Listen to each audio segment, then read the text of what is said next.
you can't figure out why, and it's just because it's gotten older and it's starting to break down. And the same thing can start happening to your craft supplies. So particularly with paints, glues, embossing powders, things like that.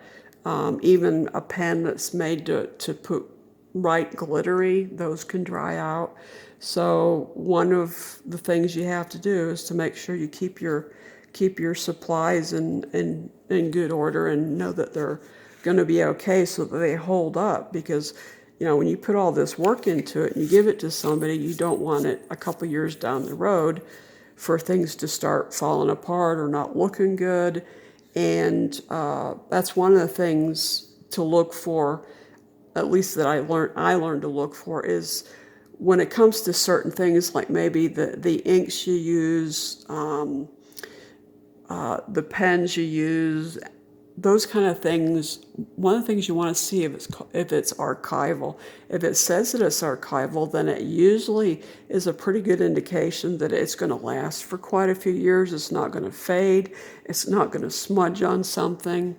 And then it's going to hold, because especially like if you stamp with a black stamp, excuse me, you don't want the stamp to start fading in a year or so, or you don't want it transferring onto another page because your page has been like this for some time and you haven't opened the pages.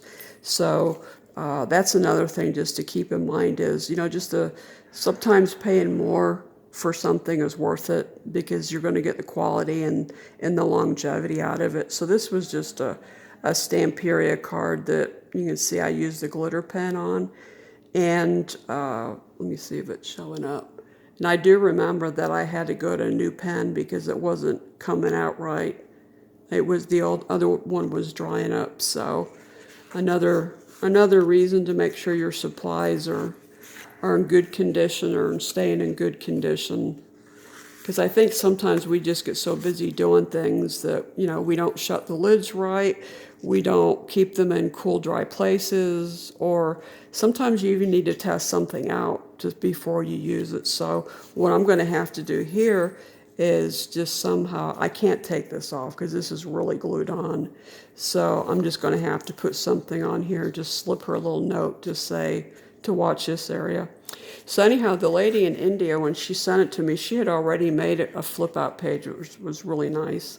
So I just added all this to it. It was just a plain page that was just a flip-out page. So I added these embellishments to it. The old vintage Santa.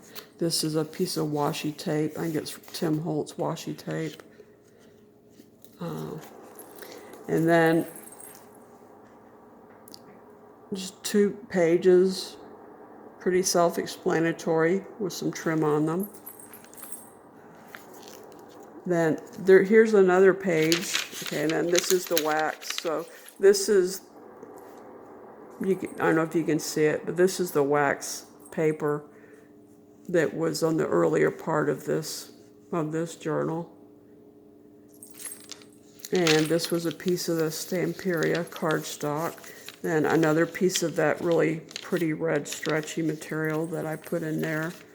And just a couple of cards to go in here. The thing with the stretchy is you have to be careful because it doesn't want to go in one-handed, so you have to use both your hands to put it in. And then, I believe that I used that earlier. I must like that when I used it twice. So, and then this was another, I believe this was a digital download, and I just added some glitter to it.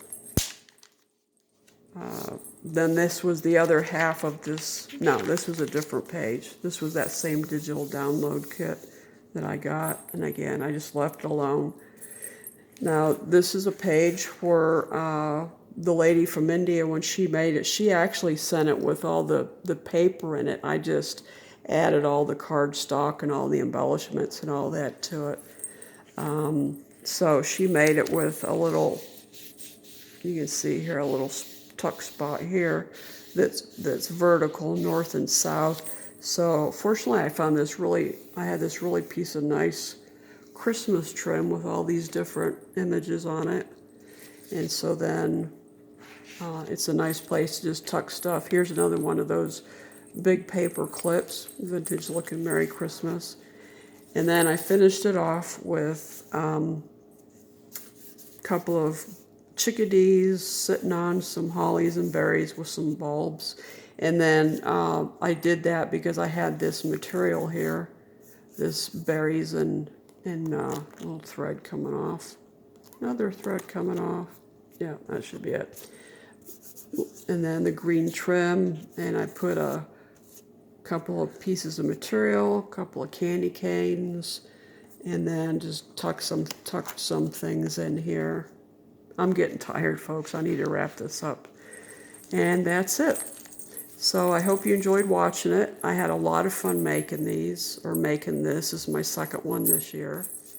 And I have a few supplies left, so I don't know if I'll venture out and do a third one or not. But evidently, I enjoy doing the Christmas ones because they're just very festive, and you can have a lot of fun with them, and just kind of take them in a lot of different directions, you know, whatever.